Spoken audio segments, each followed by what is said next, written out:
Hello, Assalamu alaikum. This is Mohammad Wassam. Today's our topic is product life cycle. Uh, First, we have to know what is product life cycle. Basically, product life cycle के चार stages होते हैं. Number one introduction, number two growth, number three maturity, number four decline. ये depend करता है हमारा sales history पर कि हमारा प्रोडक्ट अभी कौन से स्टेज पर है. अगर आपको ये पता चल जाता है कि आपका प्रोडक्ट कौन से स्टेज पे है, तो हर स्टेज के डिफरेंट स्ट्रेटजीज होते हैं. तो वो हम उस हिसाब से हम स्ट्रेटजीज यूज़ करते हैं. फॉर एग्जांपल, हमारी प्रोडक्ट इंट्रोडक्शन में है. इंट्रोडक्शन का क्या मतलब है? जब हमारी प्रोडक्ट न्यूली लॉन्च होती है मार्केट के अंदर, product just introduce in the market, low sales होती है, उसकी सेल्स भी लो होती है. ठीक है. प्रॉफिट नॉन एग्जिस्टेंस, प्रॉफिट ना होने के बराबर होता है. जो भी प्रॉफिट होता है उसमें से ज़्यादा प्रमोशन में हम लगा देते हैं. तो उस इंट्रोडक्शन फेज़ में आपके पास कौन से स्ट्रेटजीज हम यूज़ कर सकते हैं?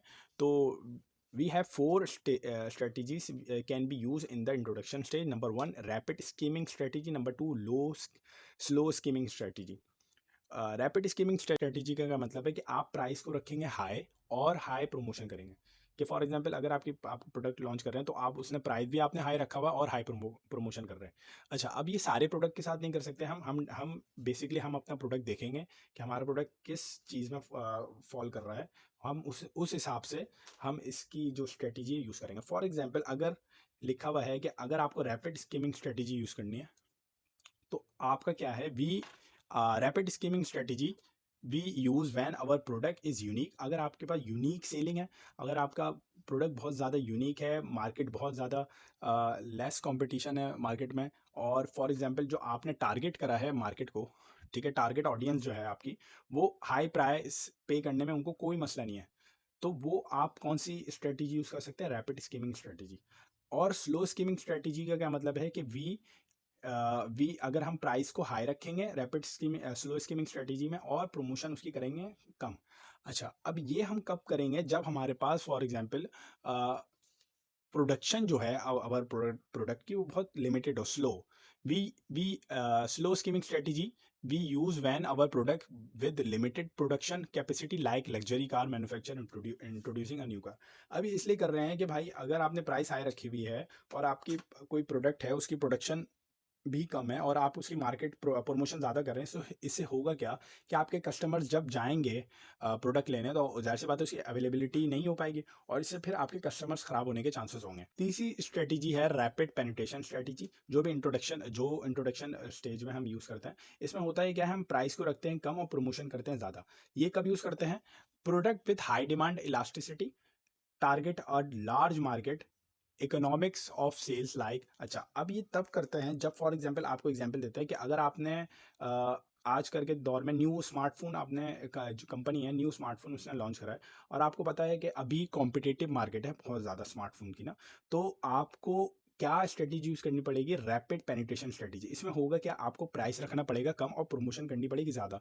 अब इसमें ज़्यादातर होता ये है कि जो प्रॉफिट्स होते हैं ना, प्रॉफिट्स, वो हम कंपनी जो होती है कम से कम मार्जिन पे रखती है अभी स्टार्टिंग में, और फिर आगे जाके वो मार्जिन बढ़ाती है. अब प्रमोशन इसको इसलिए ज़्यादा करना होता है और प्राइस इसलिए कम रखनी होती है. अगर आप प्राइस ज़्यादा करेंगे तो आप कॉम्पिटिटिव मार्केट में सर्वाइव नहीं कर पाएंगे. ठीक है.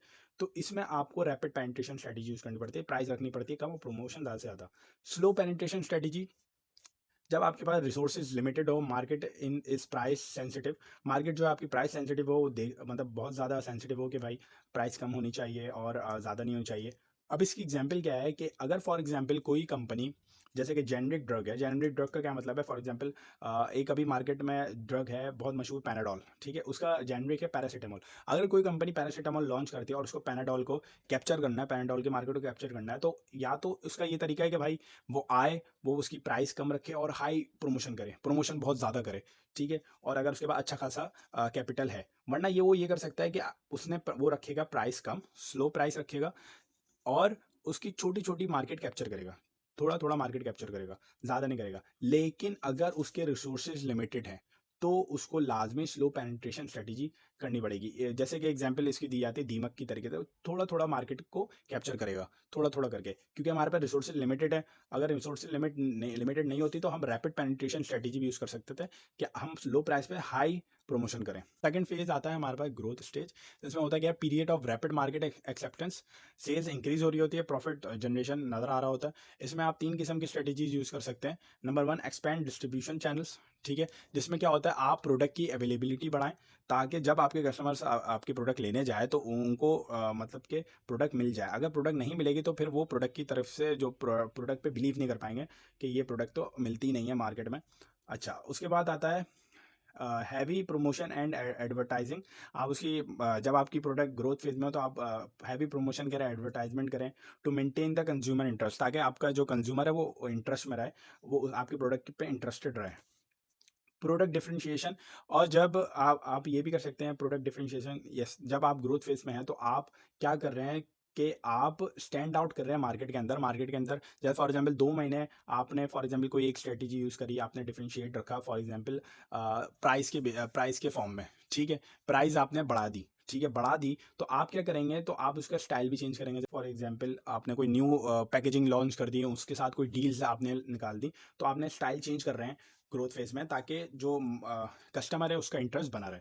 तीसरा आता है मेच्योरिटी स्टेज। मेच्योरिटी स्टेज में क्या होता है, जैसे कि आपको नजर आ रहा है कि ये ग्रोथ स्टेज है, मेच्योरिटी स्टेज थोड़ा डिक्लाइन की तरफ जा रहा होता है, ठीक है।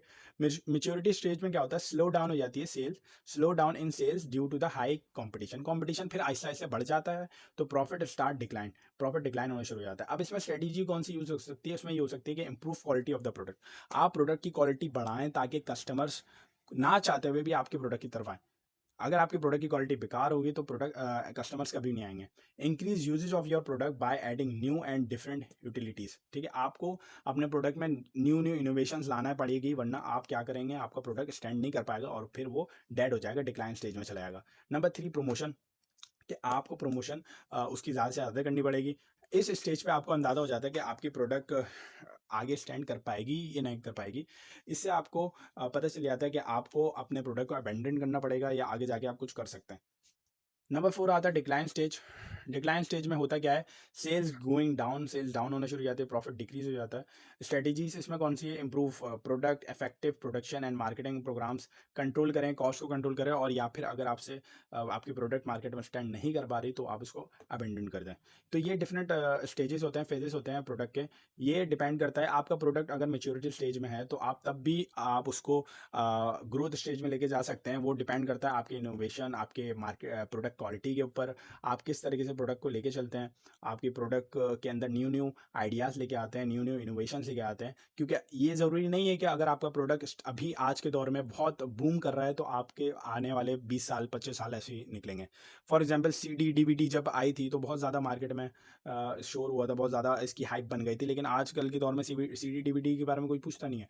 तो आपको मार्केट के साथ, एक्सटर्नल इन्वायरमेंट के साथ अपने आपको चेंज करना पड़ता है, इनोवेशन लानी पड़ती है, वरना आप प्रोडक्ट को फिर आपको अबैंडन करना पड़ता है, आपको कंपनी बंद करनी पड़ती है या अपना प्रोडक्ट बंद करना पड़ता है।